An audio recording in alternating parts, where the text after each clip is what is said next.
Thank you for joining us tonight. I have been so heartened by the turnout, the interest in this program. We have historical societies from all across the region tuning in, even as far away as Bellingham, I understand. So welcome to all of you, and thank you for your interest in Newcastle history. It really affects the entire region, and again, why it's such an important book.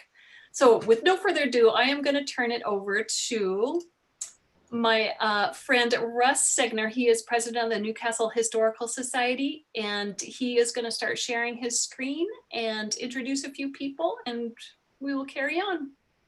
Russ? Thank you, Vicki. And thank you especially for your energy and effort in making this possible as well. We're very appreciative of the King County Library System for enabling us to present this tonight, as well as other events we've presented in the past.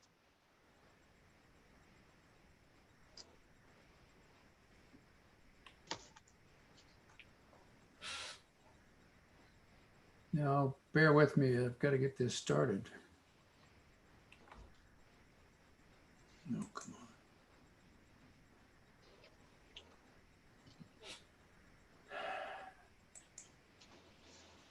There we go. There we go. Yeah, that's great. This is what Newcastle looks like today from Google Earth. As you can see, the freeways there, 405, and the golf course, and the developments all around downtown Newcastle. Here's our little downtown. The library is right here. This is what it looks like today. 150 years ago, it didn't look like this. So this book is devoted to the first 100 years of the existing of the community that became Newcastle, went away for a while, and now is back as Newcastle.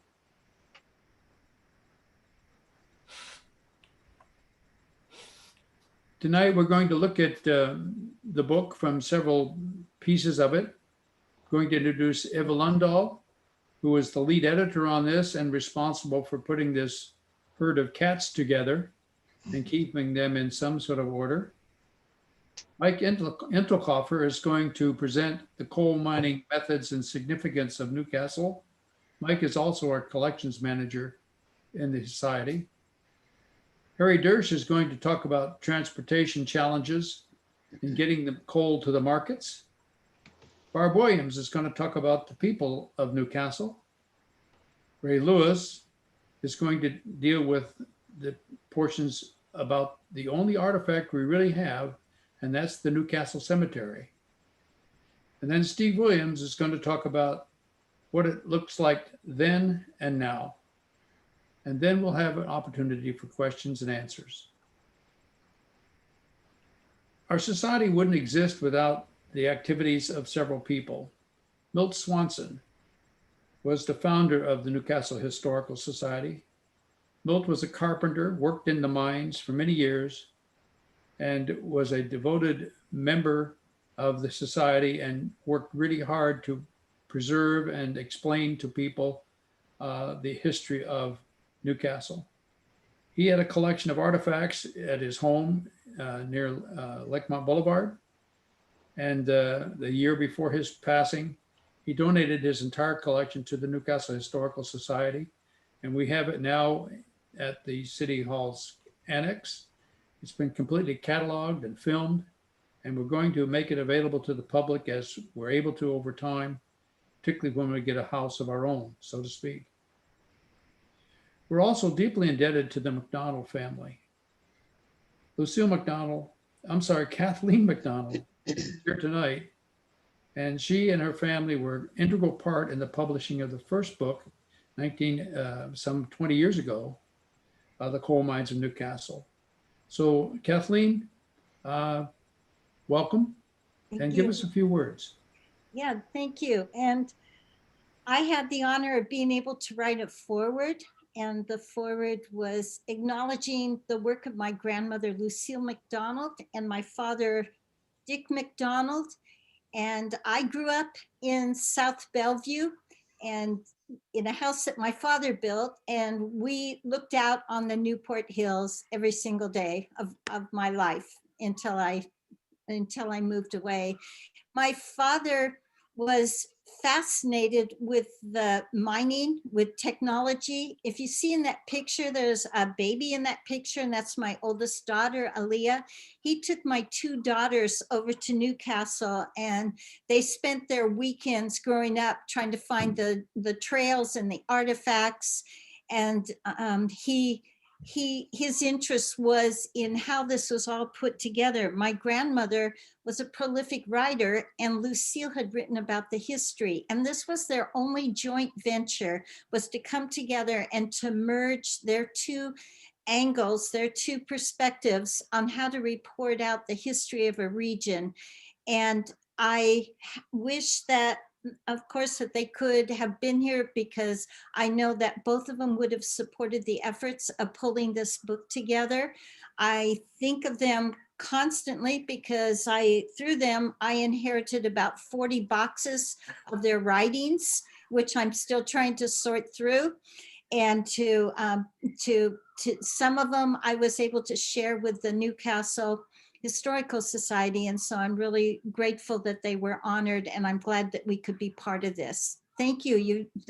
We've already looked through the book, and I can tell you my two brothers are absolutely enthralled with it. So I appreciate this.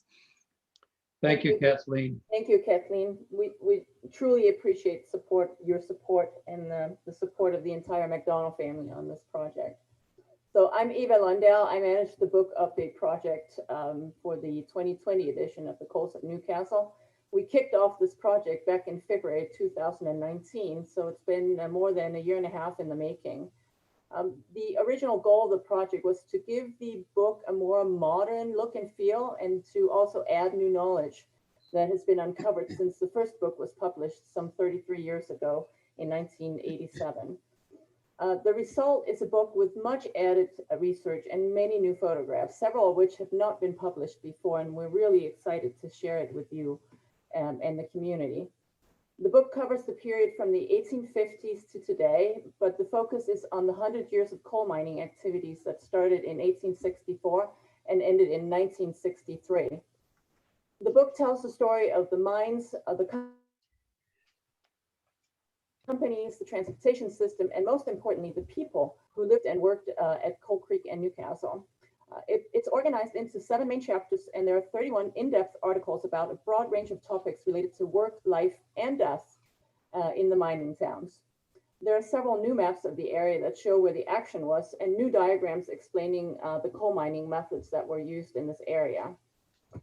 New content also includes an index and an extensive bibliography, and we added that to lend credibility to the research we did, and also to help future historians find relevant sources.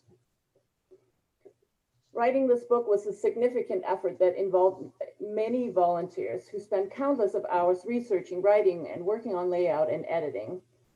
The core book team consisted of 14 local historians and researchers who wrote the various sections of the book, and some of them will be speaking here tonight.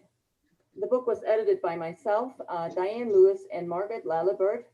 The foreword was written by Kathleen Mcdonald. As she said, thank you, Kathleen. The layout was done by Dan Philpott, and the diagrams and maps were created by a talented and wonderful Carla Tursek. I also want to extend a special thank you to those who donated photographs to the Newcastle Historical Society's collection and allowed us to use their family photos in this book. I can assure you we have taken great care to clean them up and print them on high quality glossy paper so you can see all the cool details. And I want to mention a few of those people because you really made a huge difference. The people who donated include descendants of some of the original coal miner families at Newcastle, including Tom Grex, Bonnie Rouse. I saw you here tonight. Thank you, Bonnie. Ruth Swanson Parrott, Steve Bima, Vicky Bima Olson, Marie McPeak, Dennis Collier, and Mike Steeple. Thank you so much for your kind donations. And finally, before we get started, I also want to thank our friends at local museums and historical societies who helped us locate materials for the book, including Renton and Issaquah History Museums, the Eastside Heritage Center, MoHi, UW Special Collections, and the Washington State Historical Society. We really appreciate your help. So tonight we can't go through all the content in the book, but we'll share some tidbits and some selected stories and photos to give you an appetizer, and hopefully you'll go out and buy the book afterwards and support the Newcastle Historical Society. And with that, I'm going to turn the mic over to Mike Intelkofer, our collections manager. Mike? Thanks, Eva. Our new book is very different from the previous edition. It includes an explanation of the different coal mining methods used at Newcastle, and also has new drawings and new photos for illustration. Let's look at first at the destination of our coal. On the left here, you see an ad for coal. And what's notable in this ad is the various forms the coal was available in. On the left, you see diamond briquettes for sale. And in the center one, it's Newcastle coal, that's us. And on the right, it's black diamond coal, which was owned by the same company, but competed in the sense that it was a different type of coal and had a different burning quality. And it's notable that it was marketed and sold by its origin, for instance, Newcastle and black diamond. And it was also sold by size. There was pea coal, nut coal, lump coal, and the briquettes. And customers would actually order the coal by size and by source. If they liked Newcastle coal, they'd ask for that coal. And in the bottom right, we see another ad that's kind of humorous. It says, how to get rid of your mother-in-law, make the house too hot to hold her with Seattle coal. And what's interesting here is that this ran in a San Francisco newspaper, which our researchers turned up. And it's important to know that Seattle coal was actually sold all around the Pacific Rim. Although our major market was both local and San Francisco, there was coal that went even to Hawaii and Alaska. And in the center, we see the various uses of Newcastle coal. There's industrial use, steamships, locomotives, and so on, and then home use for heating and cooking. And I wanted to elaborate a little bit on the factory use. It could be used in factories for much more than heating.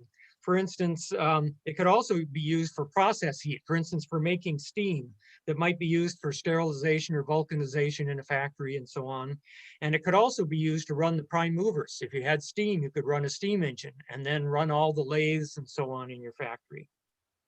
And then finally, a factory might actually use the coal as a source material. For instance, the gas works in Seattle used coal and turned it into what's known as city gas. And so the coal was actually a source material for making something else. And so there were a lot of different ways that coal could be implemented.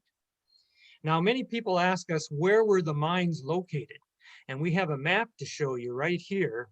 And the two major mine entrances were at the points indicated by the large black stars. So the one that we're highlighting now is south of the existing YMCA and across the street. So if you go to the YMCA, look across the street and further south, that was one of the original high production areas of coal mining. And then the other entrance is the other black star on the right side of your screen at Coal Creek. And it's just south of the current Red Town parking lot, which is a very popular trailhead where people park and walk and visit all of the various coal mining sites at which a few concrete foundations and other artifacts are visible. And we have a drawing that shows you just exactly how the coal was mined at Newcastle. We used 3 different methods. And the first method is at the top right of your screen. And it's known as the water level mining method. And in that method, the miners would find an exposed seam of coal on a hillside and start digging, plunging right into that hillside, going deep into the hill, in this case, Cougar Mountain, and creating a gangway. And they would make sure to go slightly uphill as they went so that water would drain out naturally. And that at intervals, they would do chutes up, as indicated by our red marker here. And the chutes would go up, and then eventually they would widen them out into what's called a room. And here they would take out all the coal that was safe and practical. And they could progress into the mountain. And in fact, locally here at Newcastle, we went nearly 2 miles under Cougar Mountain using this method. And then on the lower left of your screen, we show another method called slope mining. And this is used in cases where there's no convenient hillside, but there is an outcrop of coal showing in the ground. You simply start digging in the ground. And in our case, the coal seams are inclined at 42 degrees downward to the north. So it's a rather steep incline. And the miners would proceed down the incline, and then at intervals, they would do horizontal gangways, and then again do chutes, and then open up a room and start really mining the coal in volume in the room. And in the room, they would drill and blast on the face, originally using hand tools and later using power tools.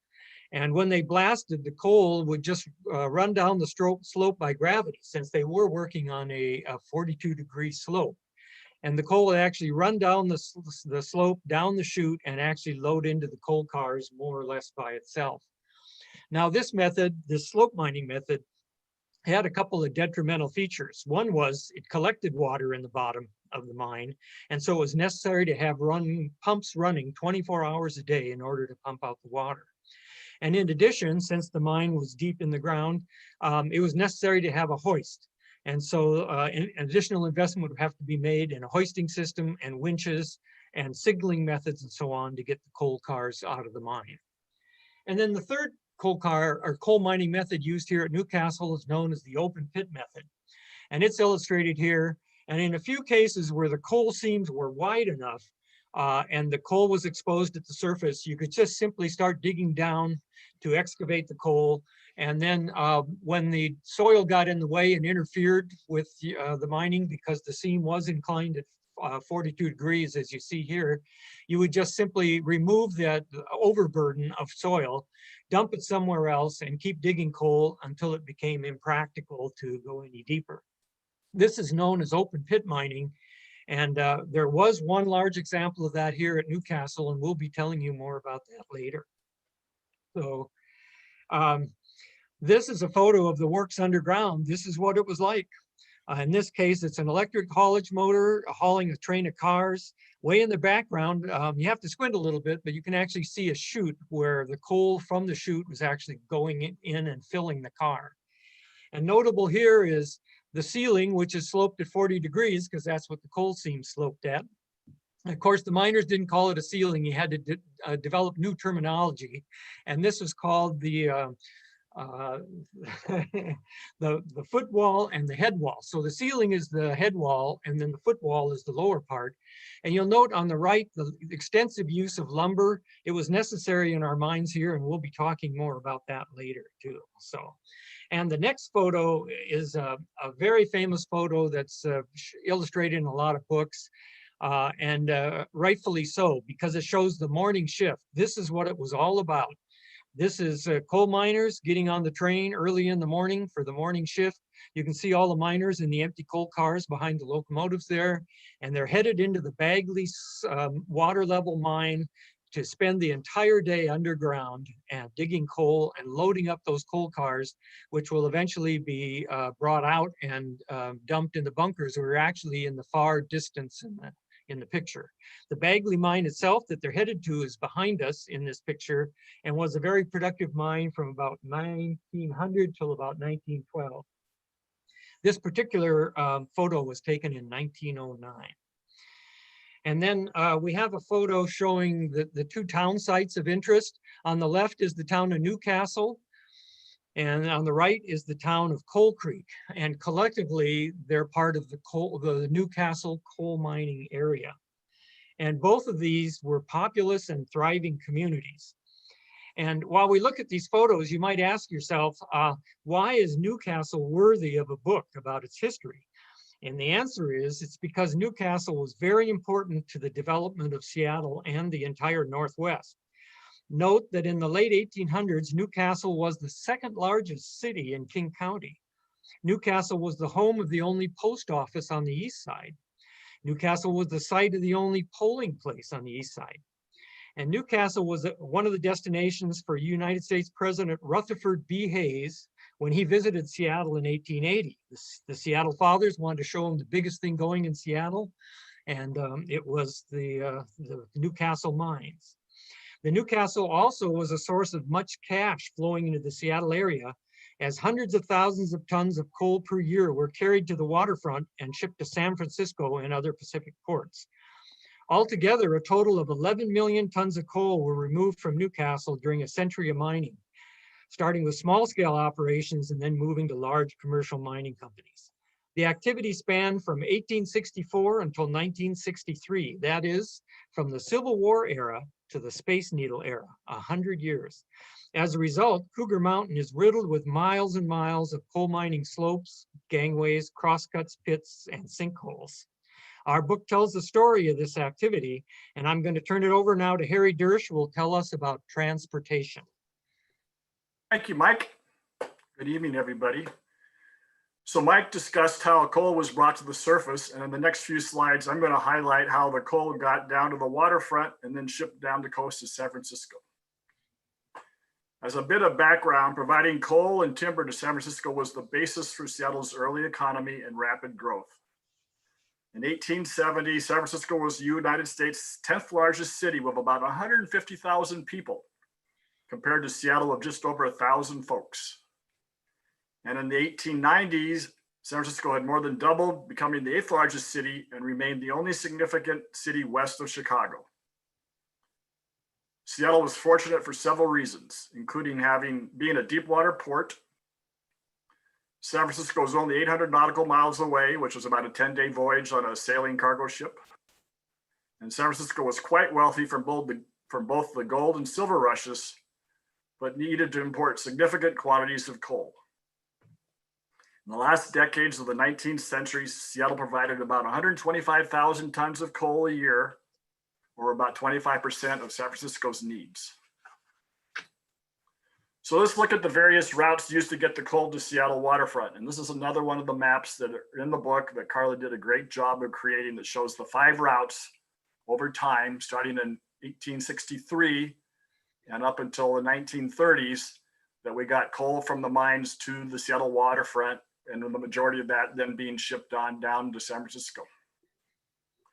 When limited production began in 1863, and for the rest of the next 7 years, the coal was delivered down the challenging Black and Duwamish rivers. Russ is going to show you that with a little red cursor here. So here you go down the Black River, and then down the Duwamish, got you to the Seattle waterfront. Very challenging voyage. A lot of the Duwamish was tidal, lots of snags. These routes provided enough coal to whet San Francisco's interest, while the whole operation needed significant upgrading to be profitable and to provide meaningful quantities of coal. In 1871, San Francisco, with their appetite whetted, bought ownership of the mines and transportation system. And from then on, the mines had out-of-state ownership until 1929, when large-scale production ceased. So with San Francisco money, the first major improvement really was Route 4, shown on this map, when the coal was transported by barges and tugs from Newcastle Landing. Took the tram to get to Newcastle Landing, down an incline, barge and tug all the way up to the Mott Lake area, home of the UW, up and over to Lake Union, then up and over to the West Lake area, the Pike Street Pier. Hard to believe, but this process averaged between 300 to 400 tons a day, with over 100 coal cars carrying 3 tons each, making the trip every day with an equal amount of empties heading back to the mine. This was a single point failure mode of transportation. There was only one tug on Lake Washington, meaning it was doing 3 to 4 round trips per day, pushing a barge with 18 to 36 coal cars on it. The route ran all seasons, day and night as best we can tell. And although the coal was handled 10 times, it was still marginally profitable. The big improvement happened in early 1878, when a narrow gauge line was completed all the way to Newcastle. Russ is showing you with the red marker there. It had gone to Renton, and in 1878, the route to Newcastle was completed. And this was the corridor for the next 50 years. And this corridor included the famous the famous May Creek Trestle, which I'll discuss a little bit later.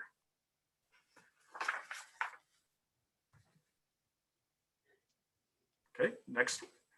So the coal transportation needs brought the first locomotives to Puget Sound area. First one shipped up from San Francisco in late 1871 to provide the necessary horsepower to move the coal cars. The very first locomotive is shown on this slide was appropriately named the Ant. And the Ant was initially put into service towing the cars from Lake Union up Pike Street, up Westlake up to the Pike Street Wharf. And this 1872 photo shows Lake Union in the background and was probably the first day of operation when Seattle shut down for a celebratory day of free rides. And this shows the end destination of Newcastle coal getting to the Seattle waterfront. This was the Pike Street Wharf as it looked in 1876. The first wharf was built in the early 1870s, and then this wharf was expanded in 1875 with bunkers at the very end there. This was the most significant structure on the Seattle waterfront until it collapsed a couple of years later in 1877. The incline to the right that Russ is showing with the red cursor is located at the Pike Street Market. So if you're standing up at the market and looking down, that's about where the pier would be, and that's the slope that the incline had to go down to get to the pier. This was the only wharf dedicated to Newcastle coal. All future wharves and bunkers were shared by Newcastle, Renton, and Black Diamond mines and were located south down by the King Street Station area. The May Creek Trestle, what a couple of structures, huh? This is an 1897 era photo. Shows the remarkable size of both the initial narrow gauge one on the left-hand side that was built in 1878. And then a new one was built converting over to standard gauge. And this trestle was in use till 1929 when production ceased and the trestle was dismantled in the mid 1930s. For a comparison to the Wilburton trestle, this trestle, the existing Wilburton trestle, this trestle is 20% taller and 10% longer to give you a sense of scale. Remarkable feat of engineering.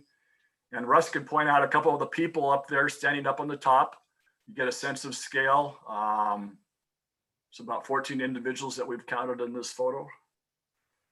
There's currently a trail to the eastern approach where it used to exist with a kiosk full of information and a few trestle foundations called mud sills down at the bottom that still exist if you know where to look.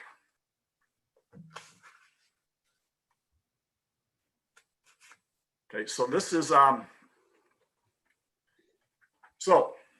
call this the perilous journey. We have a dedicated section in the book with that title. And perhaps more dangerous than getting coal out of the ground was shipping it down the coast to San Francisco. The challenges of weather, treacherous coastline, few navigation aids, and at times poorly maintained ships resulted in numerous shipwrecks and loss of crew. And for example, over a period of 4 years in the late 1870s, 7 ships carrying Newcastle coal were either shipwrecked or lost. This photo shows the St. Stephen moored to the San Francisco docks in the early 1880s. In April 1887, she departed Seattle carrying over 2,000 tons of Seattle coal, never to be heard from again, with debris washed up on Vancouver Island about a week after it was presumed that she sank. And included in the loss was the captain's wife, 3 children, and the sad quote at the top comes out of the history book about the life of the St. Stephen. No one surviving to tell the story of the last struggle with the waves. This photo also shows a lot of detail, including Telegraph Hill in the background. So there's moored at the coal docks in San Francisco. And at the right was the source of ballast that would be blasted out of the hill, loaded onto the ship, replacing the weight of the coal for its journey back north. Okay. Oops. So that's it for me. And now to discuss the people of Newcastle, here's Barb. Thank you, Harry, very much, and welcome everybody to this wonderful evening of the launch of this fabulous book. This book is full of wonderful stories about people. Many of the stories are found in the Newcastle Historical Society archives.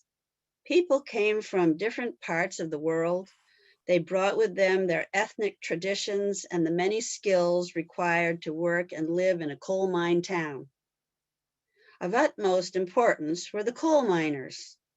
Their skills and stamina were essential to the success and operation at Newcastle and Coal Creek mines. These miners, as you see here, are emerging from the depths of the Ford mine as the car, attached to the hoist cable, rests on the knuckle. Barney Bima is seen to the far right. Also of importance were those people with woodworking skills. This included the loggers, timbermen, and carpenters who worked above and below ground. They built everything from timbering in the mines to fences, buildings, and furniture.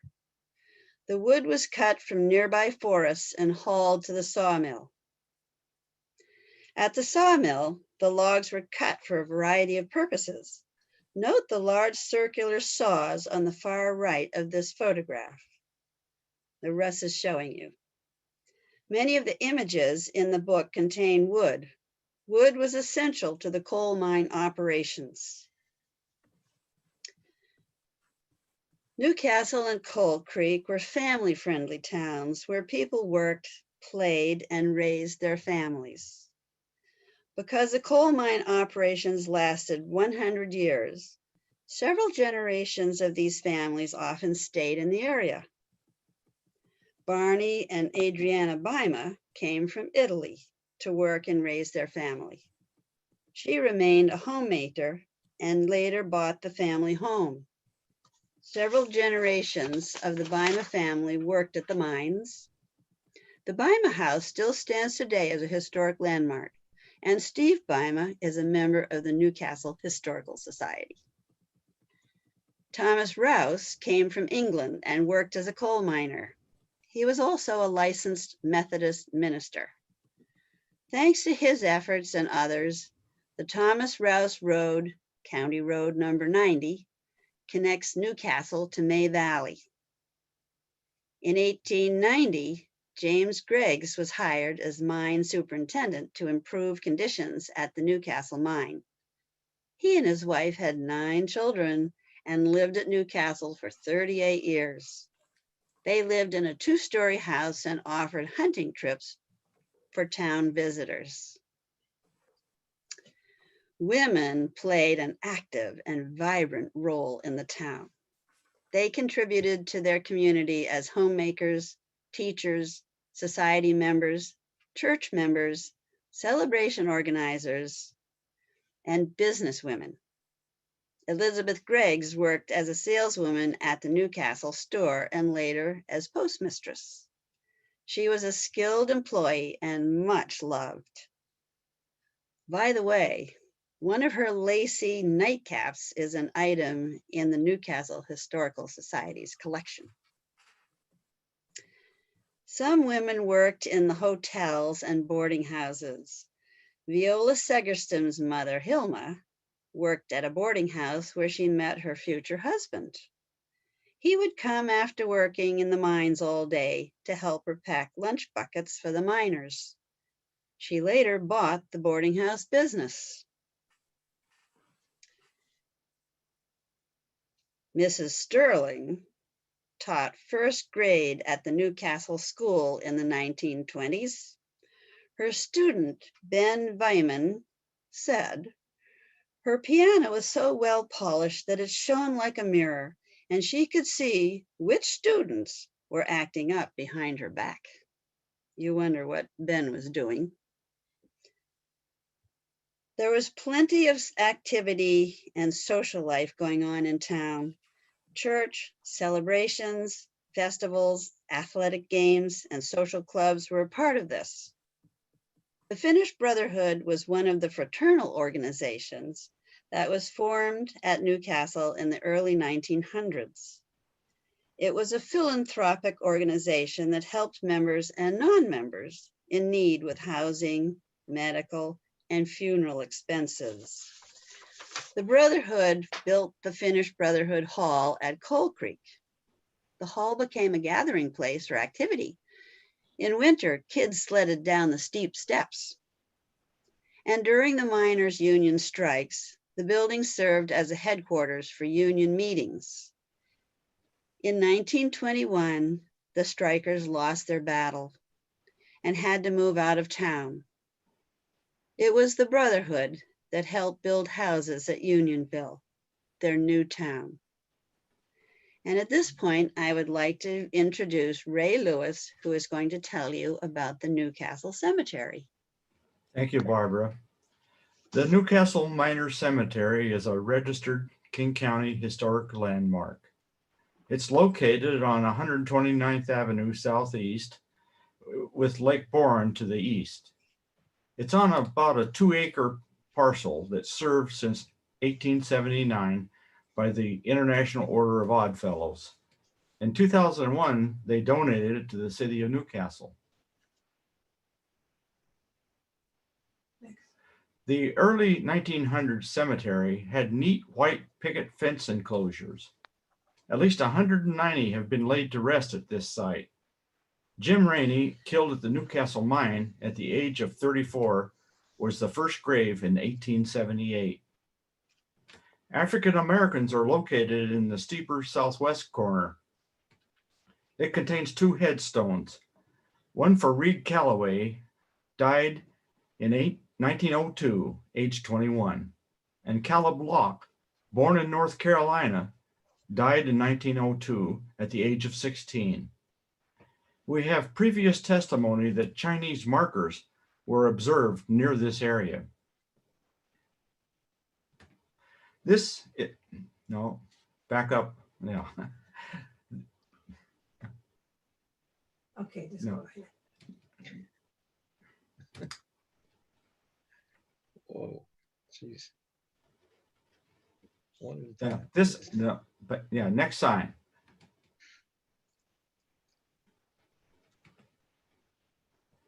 There we go. Yeah. This interpretation sign at the northeast corner of the fence shows the now and then views. Wooden markers and fences outlining grave sites were destroyed by 2 fires during the 1900s. Today, the lawn area is canopied by large Douglas firs. The cemetery is closed to new burials, except for relatives of those already interred. It is not open to the public except for Memorial Day and during Newcastle days. When James Coleman took charge of the Seattle to Walla Walla Railroad, he hired Jin Chi He and his contracted crew of Chinese workers. Coleman had to extend the line from Seattle to Renton and onto Newcastle. It never continued onto Walla Walla as advertised. It was a formidable task with hilly terrain and required more than 350 Chinese laborers. Many cubic yards of material and fill were moved by grade crews. The 1878 Newcastle branch completion had an immediate impact on tonnage and transport costs. Dr. Sparling was the town doctor and one of Newcastle's most prominent citizens. The Sparling's 1-day-old baby is located in the cemetery. He was hired by the Pacific Coast Company to be the company physician. The doctor often treated mining emergencies and delivered most of the Newcastle babies. And I will now turn it over to Steve Williams, who will talk about the now and then. Thanks, Ray. Here we are at the Coal Creek bunkers at the end of that 20-mile railroad from the Seattle docks out past Newcastle to Coal Creek, the end of the line. Today, if you walk the Coal Creek Trail downstream, there is an interpretive sign about the bunkers right where these people are standing. The bunkers are that large wooden building behind the railroad cars. The larger bunkers at the right were improved in the 20s at a cost of nearly $1 million, but they burned to the ground in 1929. And that left the Pacific Coast Company with the decision, are we going to keep mining or stop? They decided to abandon all of their mining out here at Coal Creek. However, the local miners knew where the coal was and realized they could profit by extending the tunnels, widening up the rooms, and removing some of the pillars of coal that were left underground to hold the roof up. Here's one local operation, the Bima and Rubatino Company, Tipple, located just south of today's Sky Country Trailhead at Cougar Mountain Park. You can see the car goes up the steep ramp, the tailgate there is opened up, the coal falls through the tracks into the rubber tired truck. All of the local miners used trucks to deliver coal to homes, businesses, and factories in the greater Seattle area. Another operation was the Strain Company, and they brought in a large steam shovel and dug down through the earth into the Bagley coal seam, which was 25 feet thick at some places. That left a mile-long trench across the Newcastle hilltop that was later filled with construction rubble from Seattle projects and finally capped with a layer of clay from the Mercer Island Freeway cut. Today, that's the driving range for the Newcastle Golf Course. Altogether, the independent miners, there are about 5 companies here, produced over 1.3 million tons of coal from 1930 up to about 1962, the end of mining locally. One wonderful feature of the new book are these overlay maps created by Carla Tursick. What she did was take a contemporary aerial photograph and lay in on top of it these white rectangles representing the mine buildings and houses of the miners. As we come down Lakemont Boulevard from the north, you can see number 4, Milt Swanson's family home, the U-shaped hotel with 64 rooms, and number 6 is a long rectangular company store. When you go across Lakemont Boulevard to the west and head down the Coal Creek Trail, you are walking right through the company store.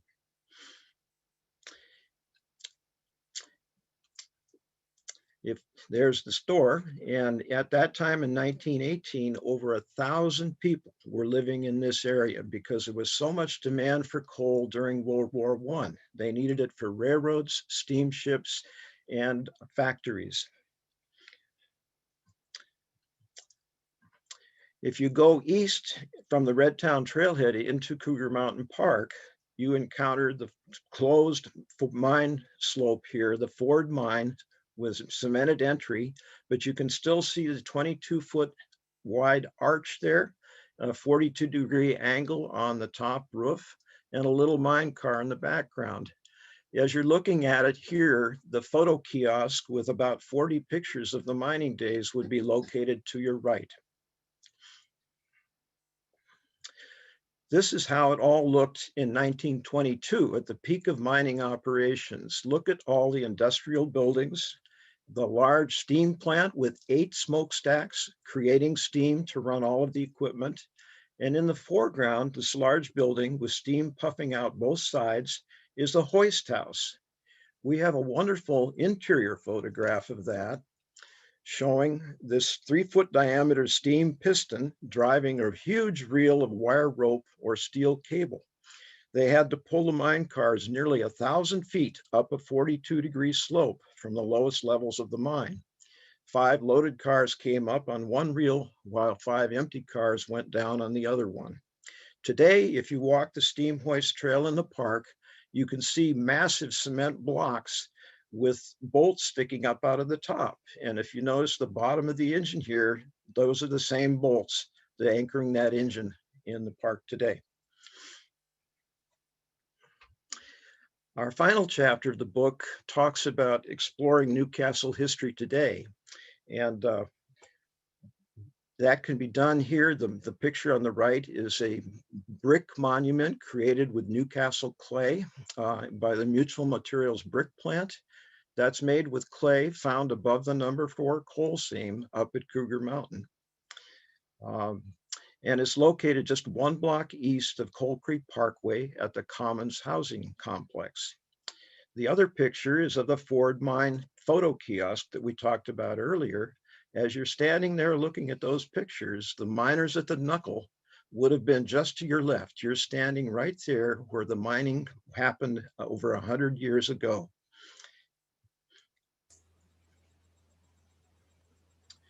And here again is the cover of our new book. So we're really excited about this with its many new pictures, diagrams, family stories, and a detailed index. It'll be a great resource for kids to study part of their Northwest history. And then you can take the book as a guide and go out into the woods and the parks and the trails and explore hidden history, because now you know the story too. So we'll turn it back to Russ and have a question and answer session. Thank you, Ray, and everyone. Apologies for the brief interruption there. I think that was on my computer. So we have opportunity for questions, and if you took advantage of the opportunity to post them in the chat, I think Vicky's perhaps been monitoring that, hopefully. So Vicky, are there any questions? We do have one, and I invite people to go ahead and type your questions into chat right now. Phenomenal presentation, everyone. Oh my gosh. And I don't think I've met Carla, but Carla, well done on those maps. I feel like I finally understand a little bit more about the layout with Newcastle and how the coal mines work. It was difficult for my brain to understand the verbal descriptions of it. So your maps do a phenomenal job of really cementing that in my mind. But yes, so the first question that I got was, what is happening with the former coal mining property at the south end of Lakemont Boulevard, the Milt Swanson home area across from Redtown Trailhead? She says, I've seen a Save Coal Creek signs. That's been acquired by a private. Steve, go ahead. That property was acquired by a private development company that wants to put 35 houses there, which would fill up the entire area. That pasture you on the west side of Lakemont Boulevard as you come down the hill. Save Coal Creek is petitioning the Bellevue City Council and Park Department to try to instead make that part of the Coal Creek Park and perhaps utilize some of it as a trailhead parking area. We're still in negotiations. We'd love for you to go to the website and sign the petition and look for announcements as developments come forward. I'm gonna post a link to that website in chat here real quick. There we go. The Issaquah Alps Save Coal Creek website, which we'll discuss that more. Okay. Yes. Okay. We had a lot of people plug some stuff in here. Is there any risk of the abandoned mines collapsing over time or during an earthquake? I would say Steve is probably the one best qualified to answer that. I spent the last 12 years looking for mine subsidences up in Cougar Mountain Park. And yes, there have been some changes. We notify the Federal Office of Surface Mining. They have responsibility to close up any open holes that pose a danger to the public. Most of the settlement is on the order of a ½ inch or less per year into the tunnels. So if the tunnel was 10 feet deep, you might expect 10 feet of settlement. Earthquakes pose a problem for plugs that are put in vertical air shafts. When we do those, we always plug it with a cone-shaped wedge of cement. So it's kind of like putting a cork in the top of the bottle. An earthquake would just shake it tighter and tighter as it went down. If you stay on the trails in the park, you should be perfectly safe. Just think about it though, the degree of the incline of the slopes was 45 degrees or close to that. So if you go north 100 feet, the shaft goes down 100 feet. So if you go north 1,000 feet, the shaft is down below the surface of the earth, at least, or approaching 1,000 feet. So it's a good guess as to how difficult it, once you get way down there, it's not going to be an issue.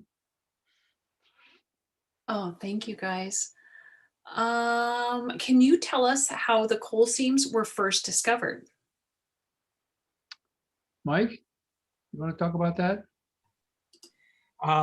The book has a great deal of detail about that. But essentially, in the mid-1800s, a number of people passed through Coal Creek, including a surveyor named Richardson, and noticed that the creek cut through several coal seams. And everyone understood the commercial value of coal. So when people saw those seams, they would immediately hurry to the patent office and patent a claim on that particular parcel that they saw.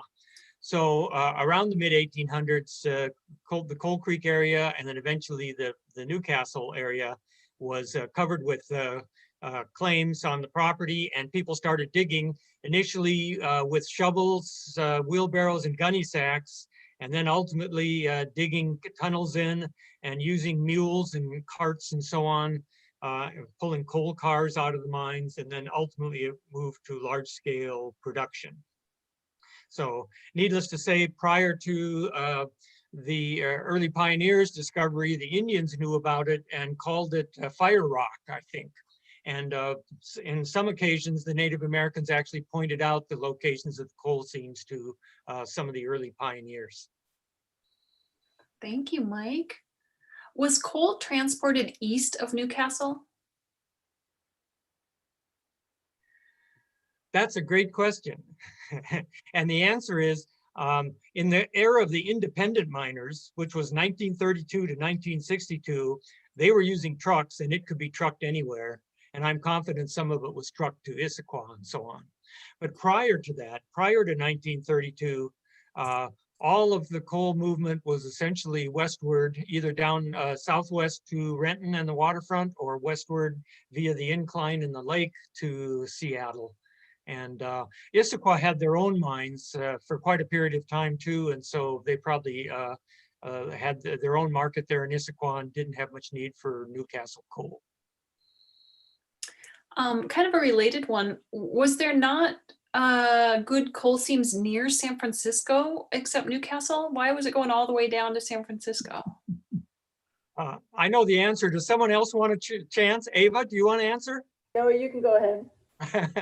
Okay, well, as it turns out, there was only one source of coal near San Francisco, and it was called the Mount Diablo coal mine.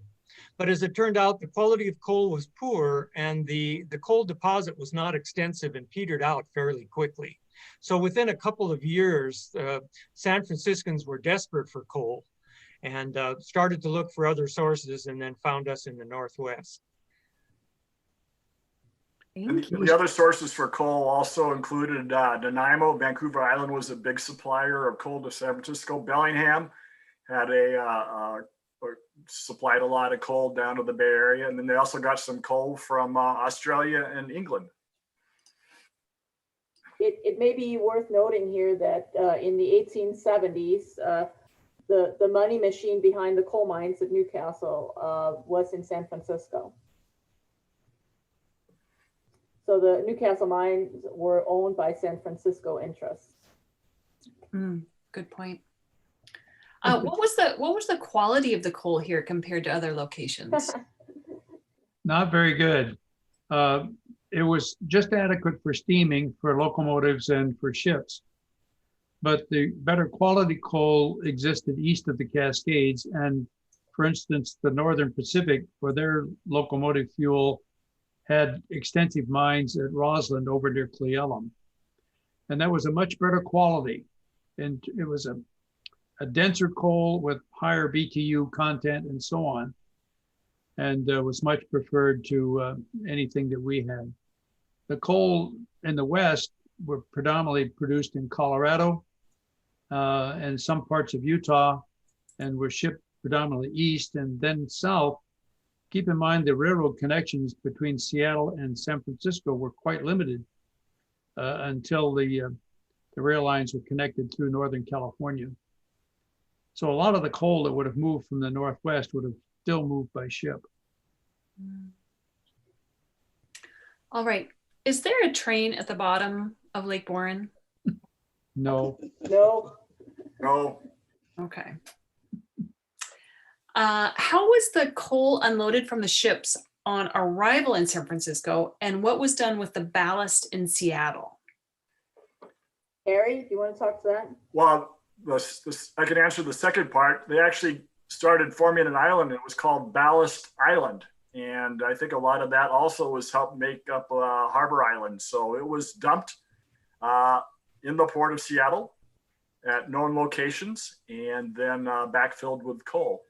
I'm sorry, the first part was?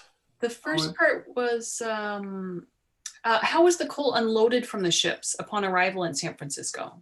I just think overhead cargo handling, just, the stevedores would get down in the bowels of the ship and fill sacks of coal, and they were brought up to the dock and then distributed from there. Harry, you might know this too. How large was the fleet of coal ships at the peak of activity? Oh, good question. It's really hard to come up with a definitive number, but almost double digits. Seattle Coal and Transportation probably had 8 or 9 dedicated ships, and they would charter other ships. So back in the days, back in the 1870s, 1880s, 1890s, there were about 150 round trips a year of coal going down to San Francisco from the Seattle area. You can get a sense of how much ballast was being brought back at the same time, along with passengers. And that's how the locomotives, coal came down. We got locomotives in return and passengers and some freight. But 100, 150 trips a year, 8, 9, 10 dedicated vessels, and probably others on charter. And some of these were pretty big ships, like the St. Stephen, 2,000 tons of coal. That's about a week's supply out of Newcastle. Thank you. Okay, let's see. Do you know where that large school building you showed is in the photo was located?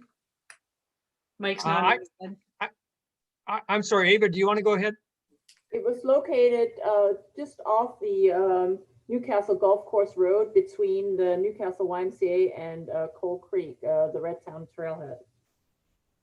So if you think of the road that goes up to the golf course, it was just a little bit towards Newcastle from there. Thank you. We have a map in the book that shows the location of the school. And there were many schools. This was just the last school. Yeah, one of Carla's great maps, yeah. Let's see. Are any of the old cabins still standing? This person says, I got a picture of what looked like the last one. Her mother was born in one. Barb, do you want to talk about the Bima house? Sure. I don't know about the cabins, but certainly the Bima house that was probably originally built, we figure in probably the later 1800s. It still exists. It's a wonderful construction, board and batten construction, which was typical of the coal miners' houses of the era. And it's on private property, so unfortunately it's not accessible to the public. But we have been there, and if you look in the book, you will find a picture of it, and also a picture of Vicki and Steve Bima standing in front of that. Oh, Steve's holding this up to you. It's page, what is it, Steve-o? Yeah. I think it's on page 140 of the book, so you'll need to buy the book in order to see it. A question, was the area restored or did nature just take it back? Well, one thing to keep in mind is after large-scale coal mining, the independent operators took over for about 30 years, and they remodeled the landscape extensively because they just dug anywhere and dumped anywhere without much regard for the ecology, I guess you'd say. And so they remodeled the terrain quite a bit, and there was no real conscious effort at conservation until the company that was operating the refuse dump in the open pit mine, which eventually became the golf course, actually did some supervised remediation under King County. I think Steve knows more about that. But there's not been any real conscious restoration other than that, and pretty much the nature has taken over, and there's all kinds of dumps and piles and tailings piles and that sort of thing in rather random fashion as the independent operators left it. So nature's had about 57 years and has done a really pretty amazing job of reforestation. Barb did discover that the Pacific Coast Company, just before they quit, had begun looking into a reforestation program for their land that they had cut for timbers in the mines. They were actually thinking about replanting trees for future generations. Thank Well, you. and if you go there today, it's a wonderful nature treat, really. You have to think of this, all this activity, mining activity there. It was a big town, a bustling town. And now to see the big, huge maple trees, the big leaf maple trees, they're big, and you can find in some of the cedar trees, you'll find springboard marks. So there's evidence of coal mining, but certainly nature has reclaimed a lot of it. And thanks a lot, I think, to King County and all the people involved in that process with Harvey Manning and so forth and so on, to preserve this area so that nature could reclaim it. And so there's cougars there, there's bear, there's deer, there's all kinds of wildlife. So if you go there, it really is a nature treat, I would say. Thank you. Where was the Newcastle boarding house? Actually, there were several of them. So if you go to the map that Carla so wonderfully put together, it will show where some of those boarding houses were. So some were in Newcastle and some were in Cold Creek. We have a wonderful photo in the book that was donated by Bonnie Rouse that shows the boarding house at Coal Creek from 1902. I think it's the one that was called the Bachelor Cabin. Yes. Yeah. And in addition, there was one called the Finnish Boarding House for a while. And then let's remember that the hotel at Coal Creek, which is the U-shaped building that shows on the map, was actually a residential hotel, and it's where bachelor miners lived. And I think Steve said it had 64 rooms. Is that right, Steve? Yes, at least. There were also several saloons in town, both at Newcastle and Coal Creek. And we have a photo from inside one of those saloons. It's a really fun photo. Remarkably, in our collection, we actually have some of the tokens from those saloons too. The saloons had the habit of taking money for the drinks and giving change in tokens that were only redeemable again at the same saloon. And we have several of those in our collection. What happened at the Newcastle Golf Club coal number 18 with the sinkhole? Does that make sense? I don't golf. Okay. I golf and I'm trying to recreate the 18th hole of, so there's two courses up there. I'm not sure I remember a sinkhole on the 18th hole.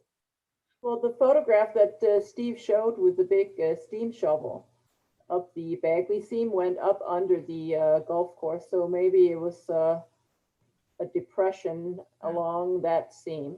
Yeah, well, that was, I think the driving range was located there, but this question was about the 18th hole. I I don't just know have to where go that back is, and yeah. I'll go back up there and look for depressions on the, maybe that's why I can't sink my putt. Let's see, curious on what Finnish lodge material the society has.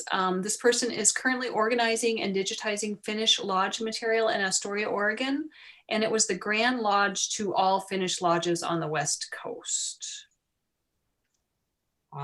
I maintain the archives, and we do have a file on the Finnish community, and probably mentions has some additional material on the Finnish community or the Finnish Brotherhood.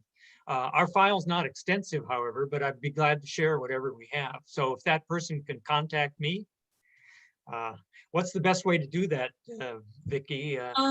Reach out to the Newcastle Historical. You guys have a web link. We have a website. Yes, Ava will tell us what the website is. I'll type it into the comments here. Yep. And I might add that another reason to buy the book is the back pages describe how you can become a free member of the Newcastle Historical Society. So another incentive to buy the book. I'm gonna share my screen again, which has the aerial photograph. And here's the golf course, of course, and the clubhouse is here. And typically the 18th hole is right near the clubhouse. So this is the general area of where the landfill was that was used as an open pit mine. So it would be somewhere in this area. And it might well be just a subsidence where the material has consolidated and left a depression. A lot of the material that was taken there was construction debris, which would have included concrete and wood, big, large pieces of wood and stumps and that sort of thing. And so over time, that material decays and it creates a cavity, and then gravity takes on, and so you that's why you'd have the depression. Thank you. Besides Finland, Italy, and England, what other countries did miners come from? They came from Central Europe, certainly, and Greece. Belgium, Germany, Italy, Yeah. Denmark. And of course, there were English and Welsh coal miners as well. Keep in mind that there are some 70 Newcastles around the world, and that name is given to coal mining areas. I think they came from Wales too, and also from Denmark, Sweden. Yeah. Did we mention Ireland? There were Irish miners in Yes, our and group as well. Scottish. Oh, yeah. I have got two questions about the strikes. One is, I think an early 1900 strike was mentioned. Were strike breakers brought in by the companies, and if so, from where? And the other question would be, what were the causes of mine strikes? I can speak to the causes. I'll let someone else talk about where they came from, where the strike breakers came from. The strike breakers were usually organized amongst other groups that were not part of the community, and they were hired and brought in and created a great deal of strife. And well, Mike has got some comments about the reason. It had a lot to do with wages and living conditions. That's true. Yeah. When our miners struck, generally it had to do with pay, with safety, or with working conditions. And as you can imagine, working underground all day, originally 12-hour days, then shortened to 10. And then finally, when the mine workers unions gained power, the workday was shortened to 8 hours. And so our miners would strike on any one of those, for any one of those reasons. And then as coal fell out of favor and oil started to take over, the mining companies actually started to shorten the days or shorten the weeks. And there were cases when coal miners were working just 2 or 3 days a week. And then finally, the situation got so bad that the mining company decided to simply reduce their pay, and they started getting pay reductions. And that's when they really struck. This picture that you're looking at right now was the early 1920s. I think that's 2021 or 22. And that's when the miners struck, because the Pacific Coast Coal Company was actually trying to reduce their pay. And the company wasn't making much money because oil was making big inroads. And it was on the eve of the Depression also. And so there were, economic situations too. And then a final reason that our miners might strike is occasionally the head of the United Mine Workers Union would call a nationwide strike. And all the miners in the country would strike in sympathy. And so the actual issue might be in a West Virginia coal mine, for instance, but our miners would strike in support. And so those are the primary reasons. It may be worth mentioning also that the first strike breakers were brought in the early 1890s from the Midwest, and they were the first Black miners to arrive in this area.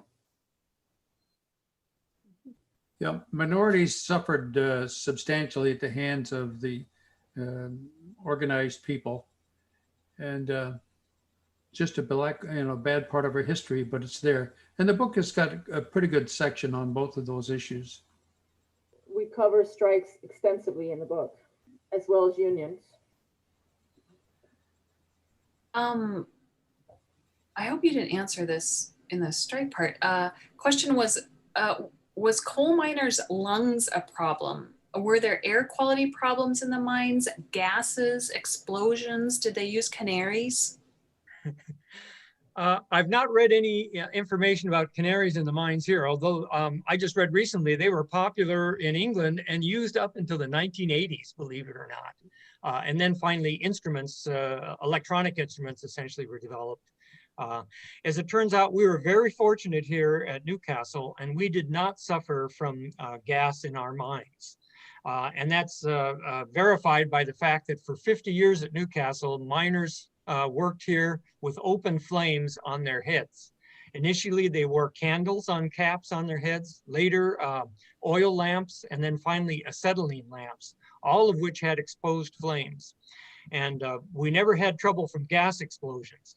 Now, there were explosions in the mine, but they were caused by coal dust. And the miners worked hard to prevent those by sprinkling the coal, keeping it wet, keeping the dust wet, and so on and so forth. And now, although we didn't have flammable gases, we did have suffocating gases like nitrogen and carbon dioxide. And there were a number of fatalities caused by the suffocating gases. So I didn't appreciate how lucky we were until I read a book recently about coal mine disasters in England. And the flammable gases are common there, such that every miner used a safety lamp in England. And not only that, some of the mines in England made enough gas that they piped the gas from the mine to the boilers to power the coal company. So the miners were actually working in a natural gas well, yes, you would say. And the result was they had some disastrous accidents. I wouldn't say it was routine, but they had fairly common accidents that killed 200 people there, some with 300. And there was one accident in England that killed 440 people. In contrast, in our mines here in Newcastle, I think our most serious accident might have killed 6 or 8 people. We do have a little discussion of the mining hazards and that sort of thing, but in general, our mines were had little problem with gas and more problem with dust. And regarding black lung, a few miners, when they retired, claimed to have black lung, but I don't think it was as bad as some of the mines back east. Remember, they spent all day underground, which would aggravate any sort of respiratory problem, even if there wasn't a coal dust. So it's really hard to pin down if black lung was a serious problem here. There are some comments in the book about mine safety and training for rescue and so on. But keep in mind, the angle of those coal seams was such that it would naturally let many of the gases ventilate naturally. And then a part of the galleries that they cut to access the coal, they also cut parallel shafts to provide air down below. And there were a series of fans installed with doors to direct the flow of air to provide adequate ventilation in all of the mines here. So it was relatively a lesser problem than the mines like, say, in West Virginia and Pennsylvania. There was a mine up in Lake Whatcom area, Bellingham area, called the Blue Canyon Mine, and it was known for its gas. And they actually, unfortunately, in the 1890s, had a gas explosion within the mine that killed 25 miners. Yeah. We do have stories of people with bad lungs, including Barney Byma. I don't know if you can put up the knuckle photo again there that Barb showed. That's also on the cover of the book with Barney Byma standing out to the right. And he is actually smoking a pipe because he had bad lungs and he couldn't work inside the mines, so he worked outside the mines.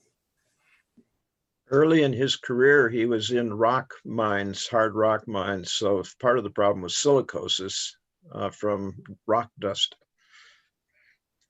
One of the bigger hazards would have been rock falls or a timber that fell from its position in the roof or a structural wall. Which is why the timbering was so critical in those mines. If you notice in some of those pictures, you'll see the walls and the ceilings and all the heavy timbering in those mines. And actually, Milt Swanson's grandfather was killed. He was a carpenter in the mines here. And it was a piece of rock that fell from the ceiling when he was taking his tools to help another man, a timberman down in the mines, way deep in the mines. So yeah, like Russ says, that the rock fall was really, that's a lot of these people died from that. And yeah. Keep rather in than- mind, take a look at the picture here. You see the chain attached to the end of this hoist cable. And it's hooked over the end of the coal car as this comes up over the knuckle, this structure here.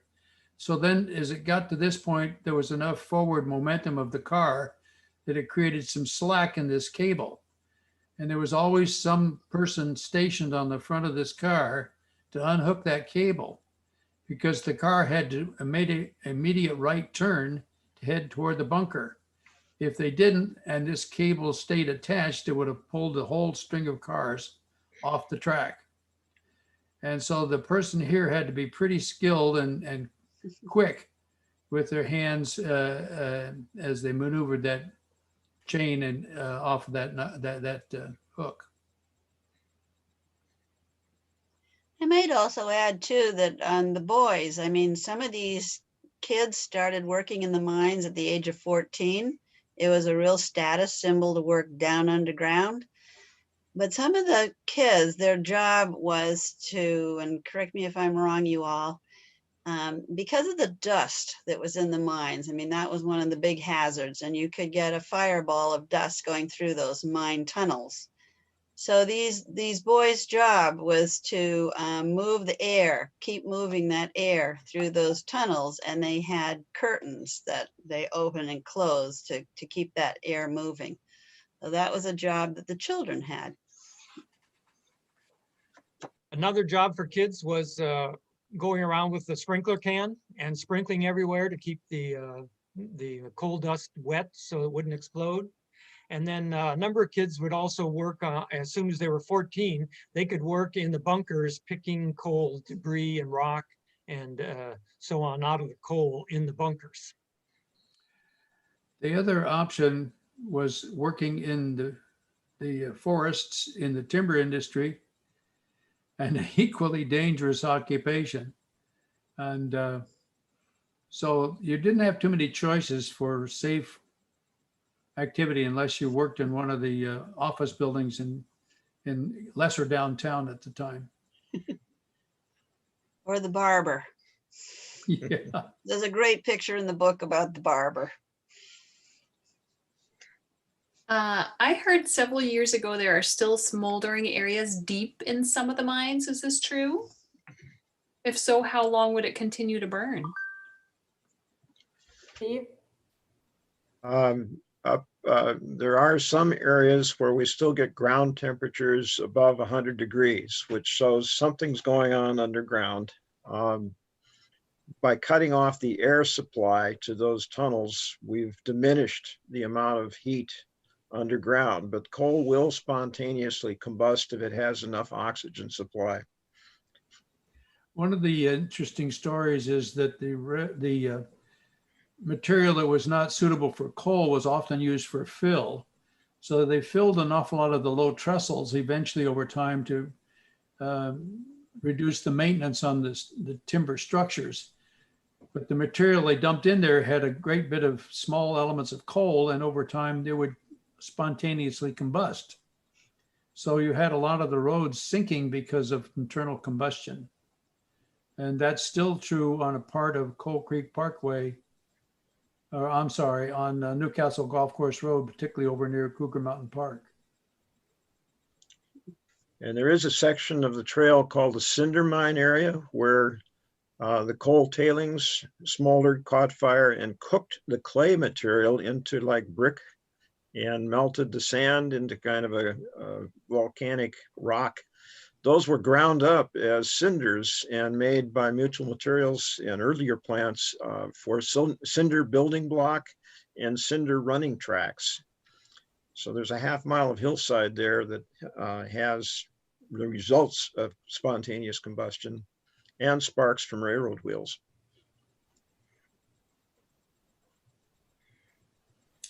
After the mines were closed, where did the miners go? Did they stay near this area, or did they move out to other states looking for other mines to work at? unfortunately, a lot of them moved on south to Renton, which is good news and bad news. The good news is there was employment there. The bad news is they took all of their records with them. And so a great deal of the material we are able to access today is from the Renton Museum. And they've been very cooperative and helpful with us. They have as many photographs probably as we do of Newcastle records. Excellent. Is the Bagley mine the same family as the Bagley Wright family? We think it was named in honor of one of the original Bagleys, who was an investor in the very early mines. One of our members is Kent Sullivan. I know he's on here tonight, but Kent and several others have done an awful lot of work on the tracing of ownerships and early activities within boards of directors and financing groups dealing with coal and the cities out here. And Bagley was one of the early prominent names in the community. Was there a connection between the Newcastle and Issaquah mines? Not directly. Depends whether they mean a physical connection, like did the tunnels connect?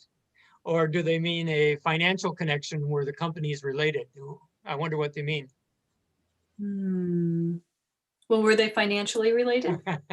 The answer is no. The Issaquah mines were never part of the Pacific Coast Coal Company or any of its predecessor companies here in Newcastle. So there doesn't seem to be any financial connection. The interesting thing is there's a square mile of area between the mines at Coal Creek and this mines at Issaquah owned by the Northern Pacific Railway. The Northern Pacific wasn't going to let any coal get shipped from their ownership out on the Pacific coast. All of their coal from Issaquah mines went on the Northern Pacific up along the east side of Lake Sammamish,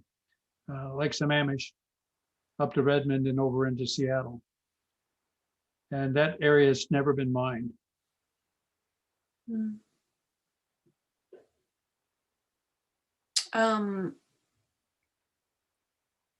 Thank you.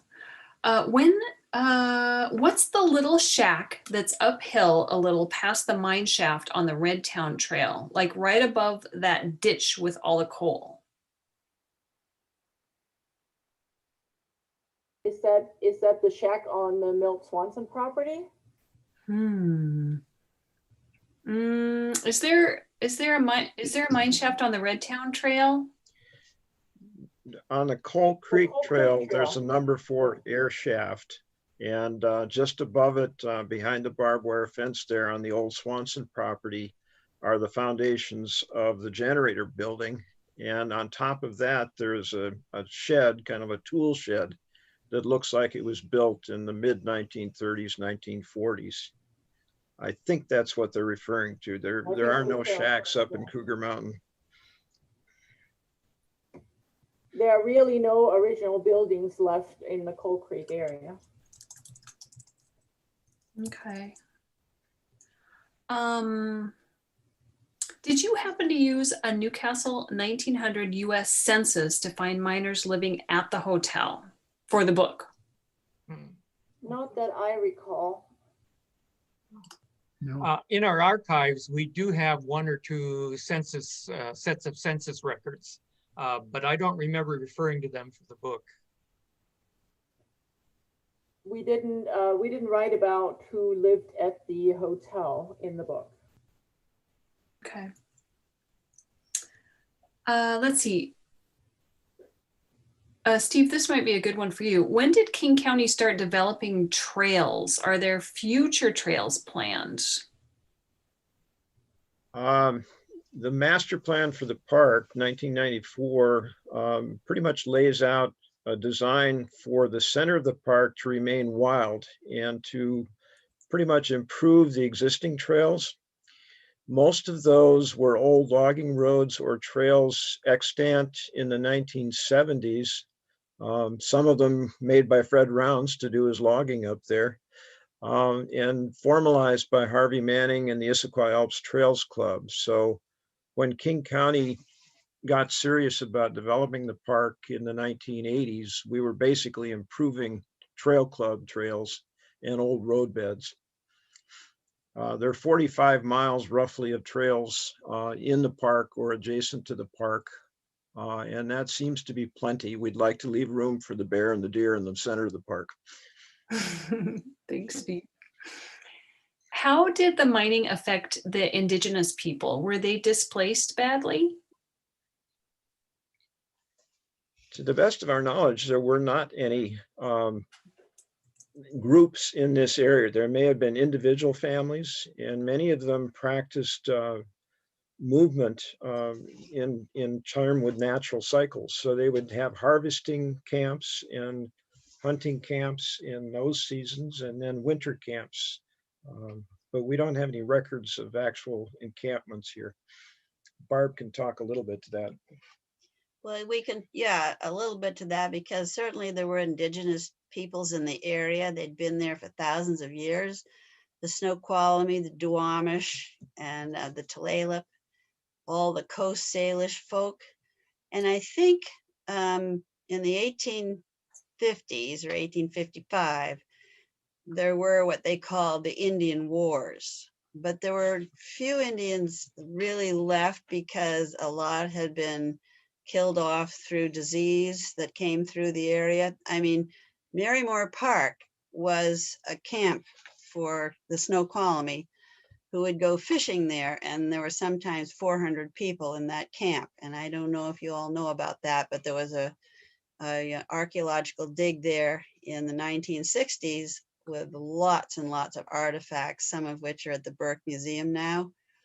So definitely they were around. The people like Marie Louise, who lived in Monaghan, Issaquah, she would take her canoe through the, she went up Lake Sammamish and through the Sammamish Slough, down Lake Washington, through the Black River, kind of the, routes that we've been talking about for the coal, to Seattle to sell her goods in Seattle.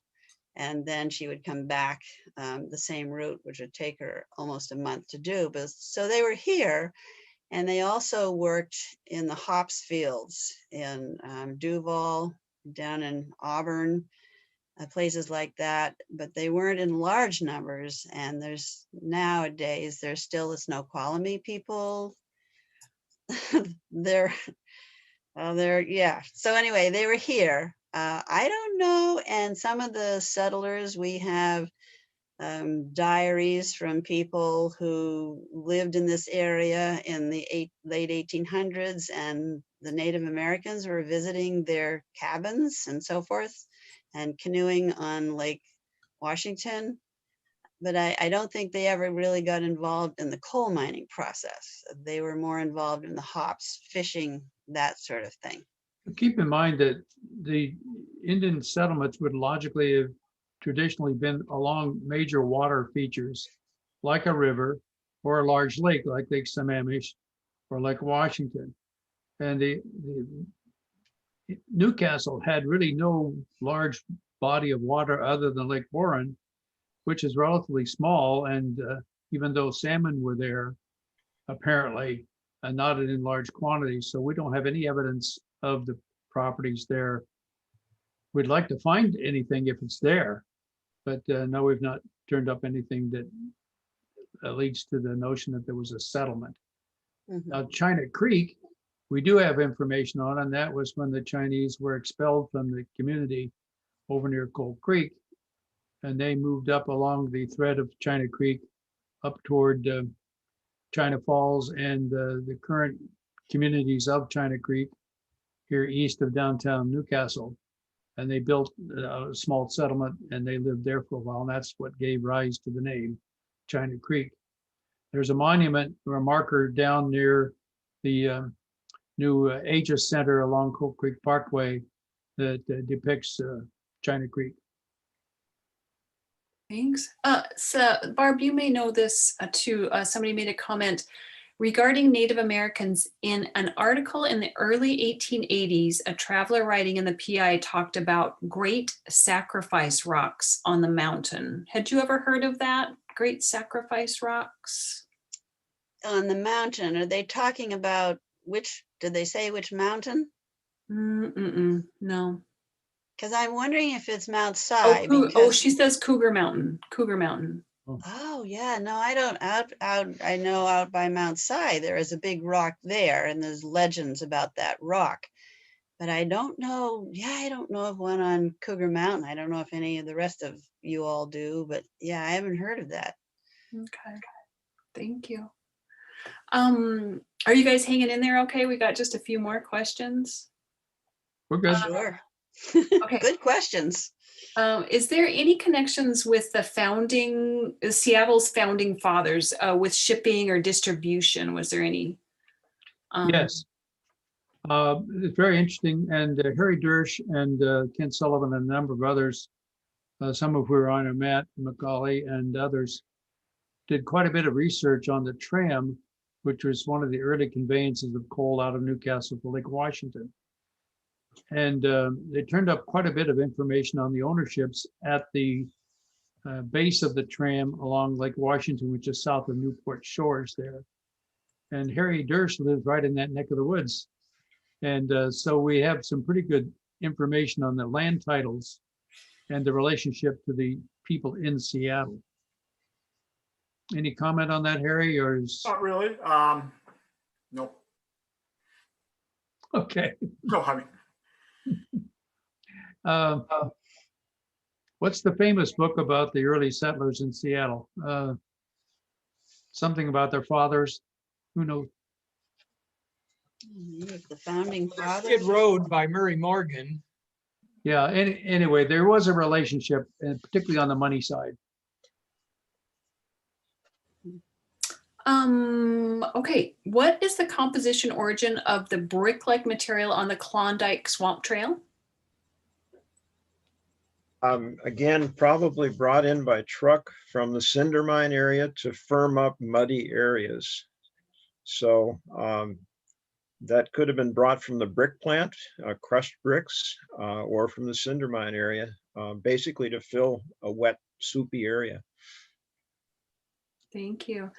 We got some comments. That book you're thinking of, Sons of the Prophets. Sons of the Prophets, yes. Yeah. Some of those individuals, the early people who owned land along the waterfront, the so-called Horn area or Pioneer Square, were involved with Newcastle Landing. Mm-hmm.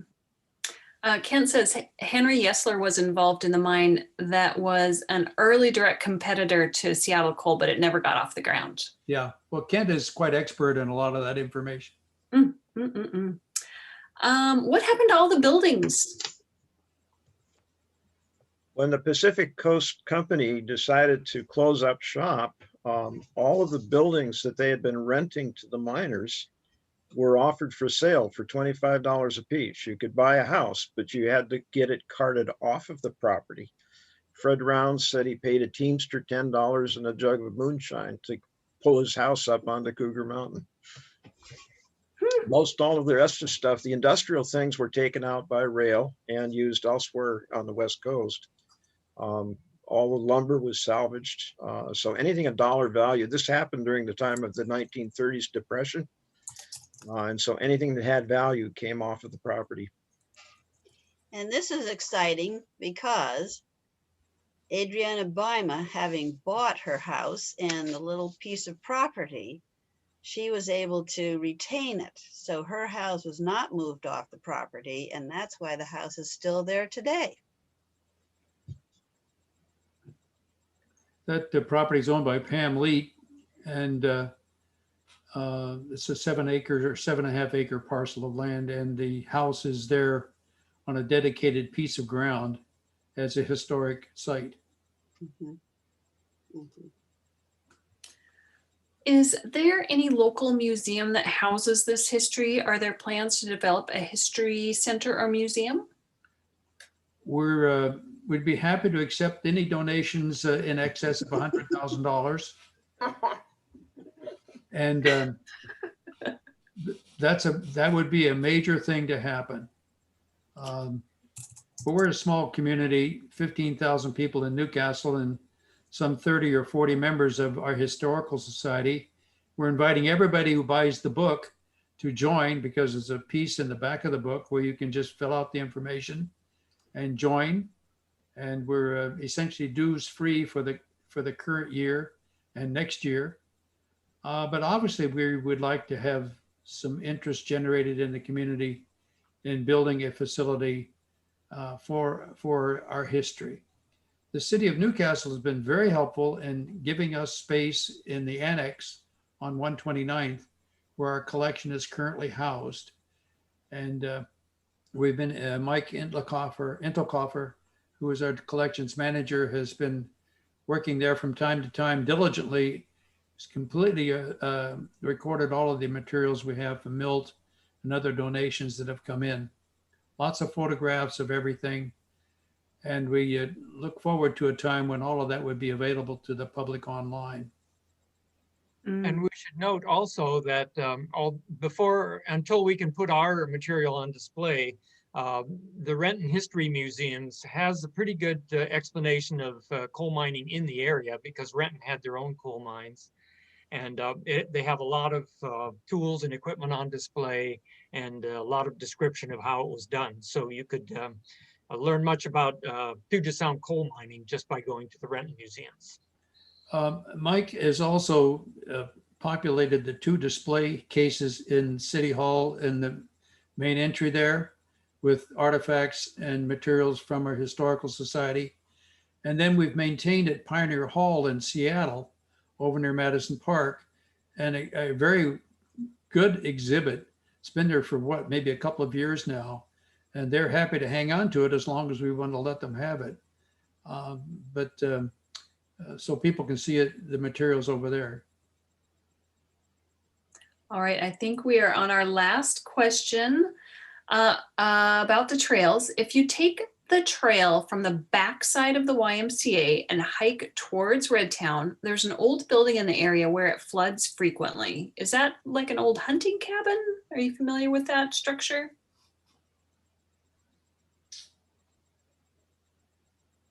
I'm not familiar with anything that Scalzo floods. area, is that what they're talking about? I'm not sure. The trail from the backside of the YMCA and hike towards Redtown. I don't know. I was there recently and I don't remember a building. As Ava mentioned, there were some buildings that had to do with the Scalzo mine and then subsequent owners of that property, but that's all been taken down now. So I guess we're not familiar with any structures there. Okay. Except a new apartment building called the Knox. I don't think they were referring to that. Okay, thank you. And Kent brings up a very great point about how Steve offers his coal mining talks a couple times each year during non-COVID times. So we're social distancing right now, but hopefully maybe later in 2021, the Issaquah Alps and Newcastle Historical Society offer these fantastic hikes where they'll guide you through some of those Newcastle trails and talk a little bit about the history and show some of the artifacts along that. So highly recommended for a future.